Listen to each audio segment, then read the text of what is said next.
right, shout out, my friends. How you doing?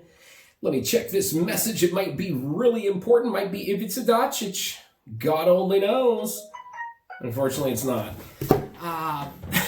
Anyway, I do have Ivica Dacic's phone number. Do you believe that? Anyway, off topic.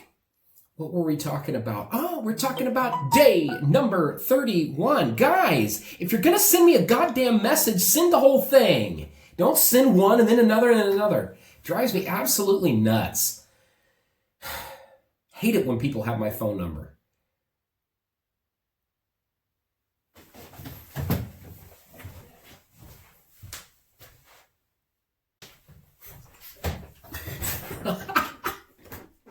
I'm back! You like my blooper? Wasn't that funny? It was funny at the end because I was trying to think, should I continue this or just give up? So sorry you had to see me melt down again. How many meltdowns have you seen from me over these 31 days of isolation? You've seen me lose it about 3 or 4 times. When I yell at you for this, the comments for that.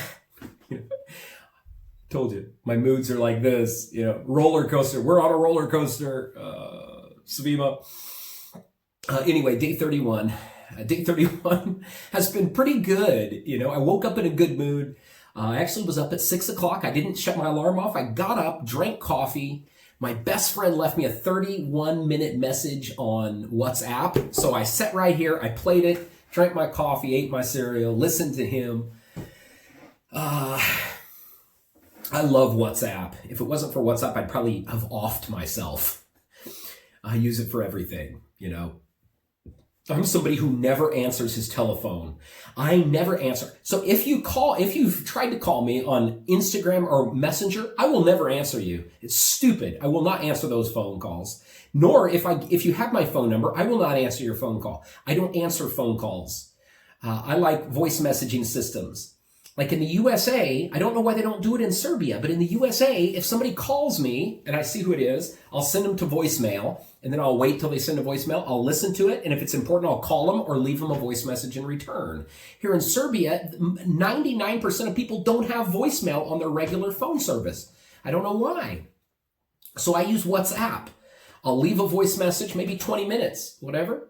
Send it, and then I'm done. I don't have to back and forth. I can say what I want, get everything said, and send it, And I like that. That's how my friendships work.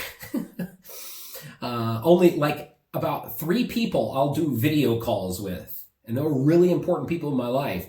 I just don't like to be bothered with that, That sounds silly, but that's just the way I am. The reason I hate phones, I used to be a sales manager, Ford, Lincoln, Mercury, Chrysler, Dodge, Jeep, General Motors, Cadillac, Pontiac, Buick.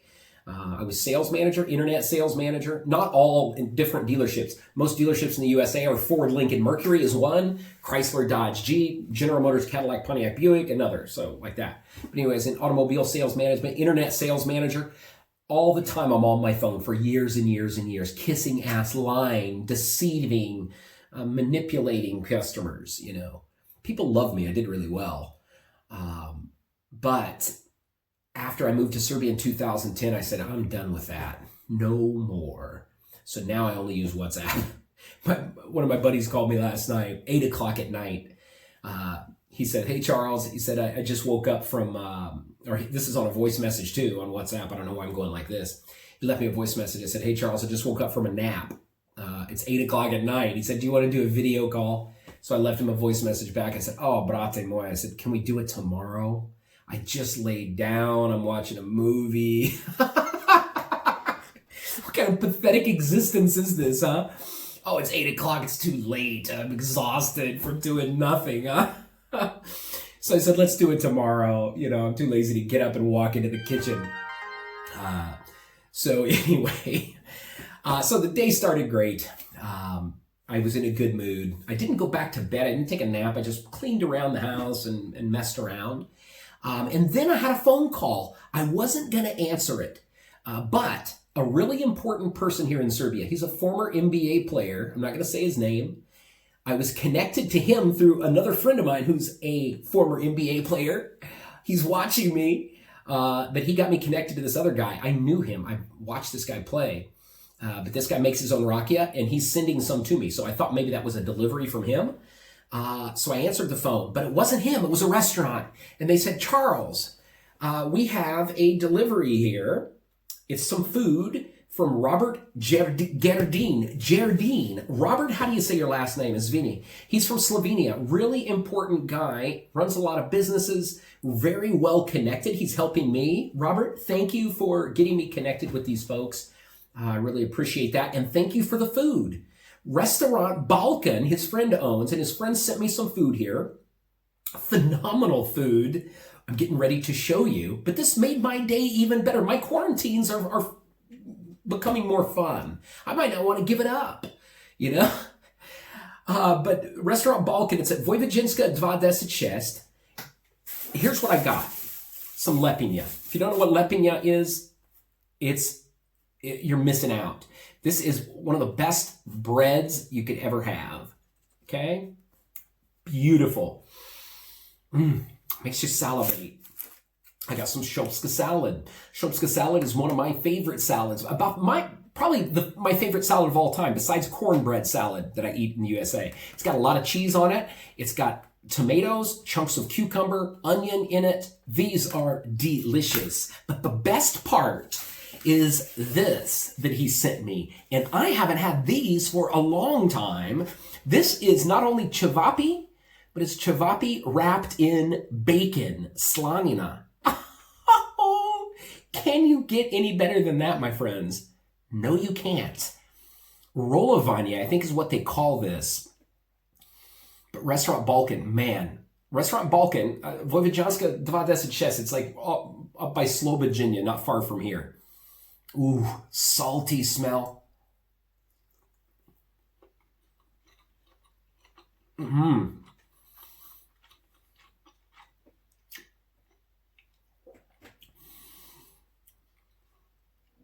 Spicy, salty, the fat off that bacon. Oh, everything about it is delicious.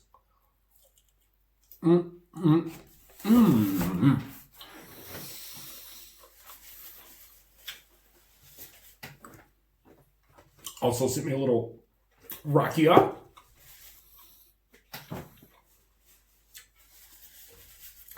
Ooh, absolutely phenomenal. Thank you guys so much. I appreciate that. Everybody said they appreciate my updates and everything. So, hey, well, I appreciate you watching. Some of you, I feel like I know you. You comment on every single video that I make, so I feel like I know you. Some of you, I hate you when I instantly see your comment, but it's like tough love. Anyway, my friends, I'm going to let you go now. I'm going to eat, and then I'll be back for some updates here in just a moment. Thank you again, Cather. Thank you, Restaurant Balkan. You're the best. And here it is up close. Isn't that gorgeous? Greasy bacon, cevap, pommes frites, luk, lepinya, and shopska. All from those fine folks right there, and they do deliver. Gotta love it. Hey, so I am back. Let's get straight to this, because I've got things to do. Let me take a sip here. You know I'm such an idiot. The other day when I showed you this beer, and I said, I really enjoy this beer. Where's this beer from? Isn't this a Russian beer? You know what I know where Bavaria is, you know, that just made me, as soon as I said that and I listened to that video again, I thought, Charlie, what are you talking about? That's what happens when you do non-scripted things. Your mouth gets tongue-tied, you forget words, and you look like a total moron for this. There's a beer here called Baltic, and I think it's a Russian beer that I enjoy, and it's similar colors. So I wasn't paying Bavaria, it didn't click, you know what I mean? I promise you I'm not that stupid. Anyway, my friends, I'm full. Food was absolutely phenomenal. Robert and Restaurant Balkan, thank you. I am stuffed and ready for a nap. Anyway, the numbers here today, Serbia surpassed 5,000. We're at 5,318. That's up 445 from yesterday, with 103 passed away. 4 passed away just today. And on a very sad note, a friend of mine, a Facebook friend of mine from Parachin, Luka Radulovic, his father passed away from COVID-19. Luka is serving in the Serbian military, and so I'd like to convey my condolences to you, Luka, and your family. Be strong, brother. I don't know what else to say. My thoughts are with you. And the United States of America here, 653,000, up 5,000 from yesterday. 33,000 passed away, up 800 deaths from the previous day. So, and they're talking in the USA about opening. Donald Trump setting a date to reopen the country. There was protests in the USA. I don't know if you saw that in the state of Michigan, which is led by a Democratic governor. She was putting really strict rules on her constituents that included no boating, no garden. I don't know. She had a lot of really strict regulations trying to get the problem solved. And a small group funded by Betsy DeVos, who's the billionaire Secretary of Education in the Trump administration, they're the ones that organized and funded this protest. Also in Ohio, there was some folks in Ohio protesting the Republican governor, DeWine, trying to get him to open the state. So people are getting frustrated. People are getting impatient. And I hope that doesn't turn around and bite us in the ass. But President Trump is being told on one side, the Republican governors and everybody, open the country, get the country going. Then you've got the medical, the scientists, which everybody should really listen to the scientists, shouldn't they? Dr. Fauci is saying that we can't rush into this. So President Trump, like him or hate him, his job is the protection, first and foremost, the protection of the American people.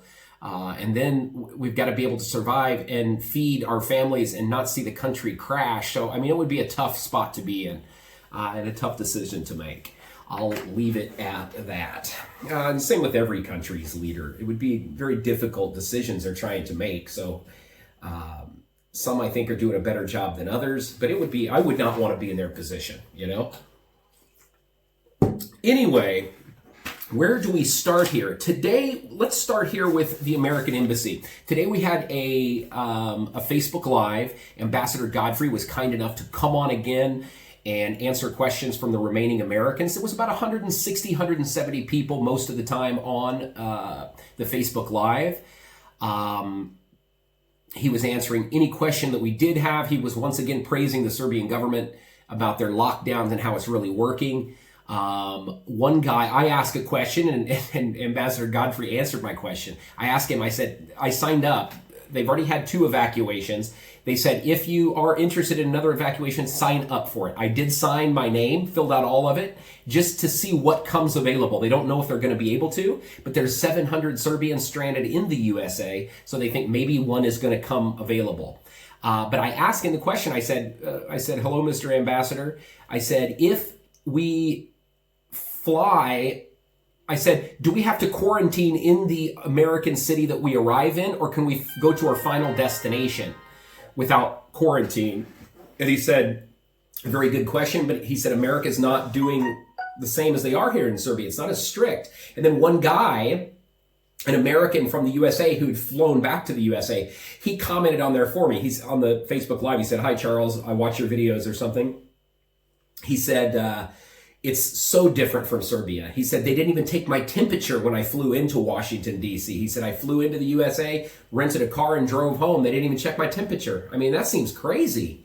And here in Serbia, he said it was so much more serious of a matter, you know. So that's kind of good news in a way, because that's what I was terrified of. I'd fly over to Washington, have to rent a hotel room for 14 days at $200 a night or something. But they're going to provide us additional information as it comes available. He was talking about the upcoming curfew and how he wished Serbians happy Easter, etc. That's really about it. Nothing extremely informative. Also in the news, the U.S. ambassador. The U.S. ambassador had a meeting with Vladimir Marinkovic. He's head of the Serbian-American Friendship Association. He's the one I met. I introduced when I was the speaker at our alumni event. I got to shake his hand. He's a very connected guy. He's a member of the Serbian, vice president of the Serbian parliament, I think is what he was. But anyway, Ambassador Godfrey met with him, Branko Ružić, and Ivica Dačić, both from SPP, Srpska SPS. It's just driving me crazy when people message me. Socialistic Partija Serbia, SPS. Just a second, let me message my friend here. Hey, ciao, brother. Hey, man, sorry, I didn't listen to your 20-second message. I'm in the middle of my little video here. I'm getting sidetracked. So I'll have it done here in just a minute, and then I'll message, okay? Sorry. I'm not going to throw a fit because he's my friend, actually.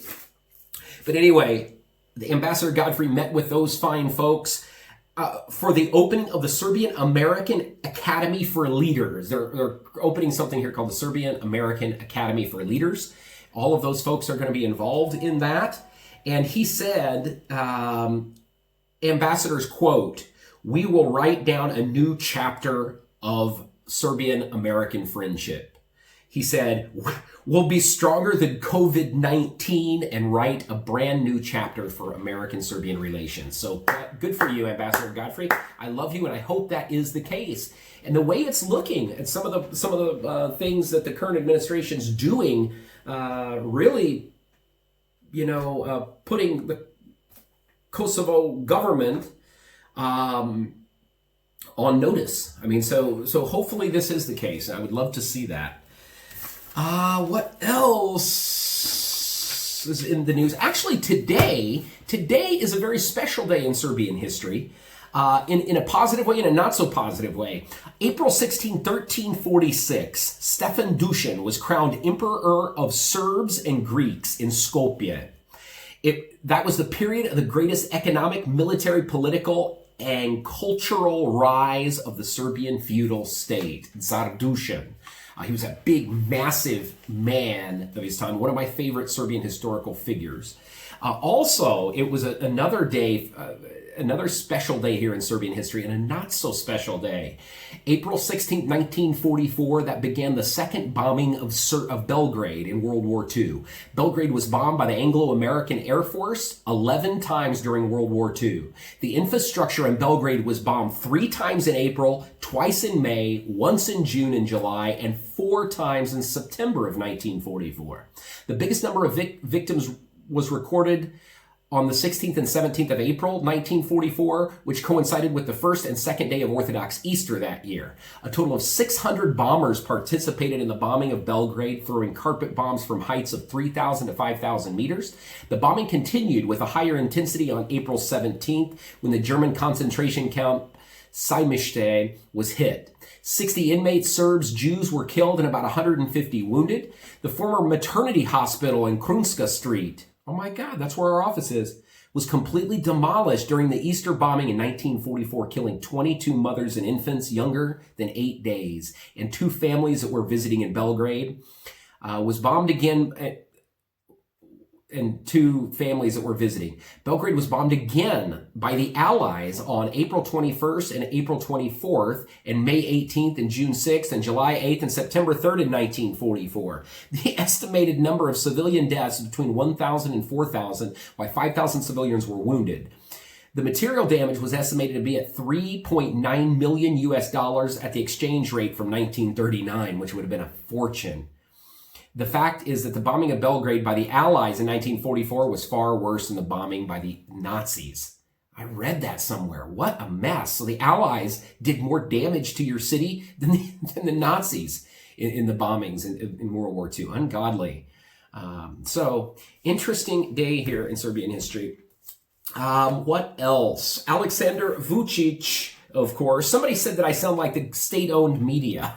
I'm not pro anything. I'm just reading what I find in the newspaper. And your president's the one that's conveying lots of information. I'm not siding with your president in any way, shape, or form.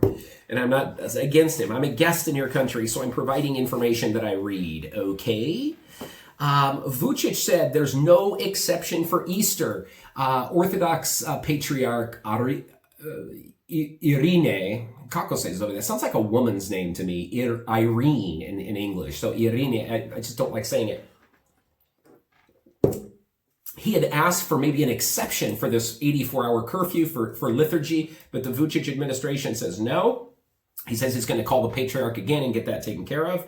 They're going to hold liturgy and prayer through the television. He said people can do it at home. President Dodik from across the border, he met with President Vucic, and Dodik thanked President Vucic for all the supplies. The Serbian government's donating lots and lots of medical supplies, masks, etc. to the Republika Srpska, and Dodik is very appreciative of that. March 30th through April 3rd, it said there that Serbia, March 30th to April 3rd, Serbia has 8,999 unemployed on the official record.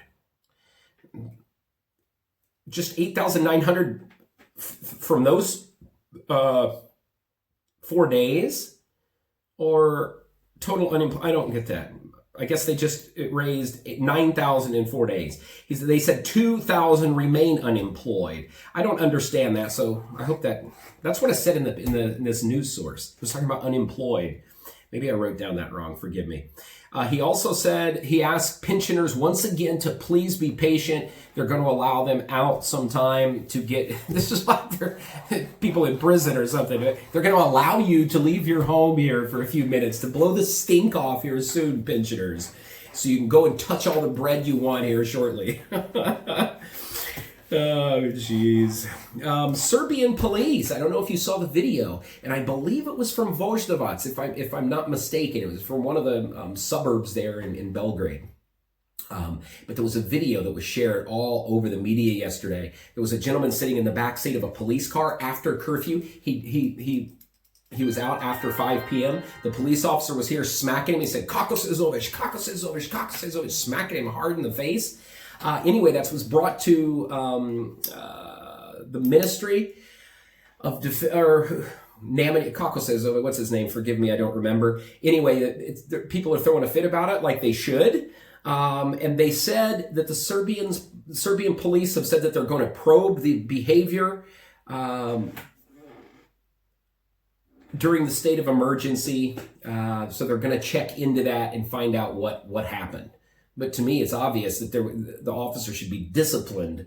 He was just smacking him in the face really, really hard. But we don't know the whole story, of course, but that's still inappropriate. Even if the guy was drunk and belligerent, you can't just smack him in the face like that, in my opinion.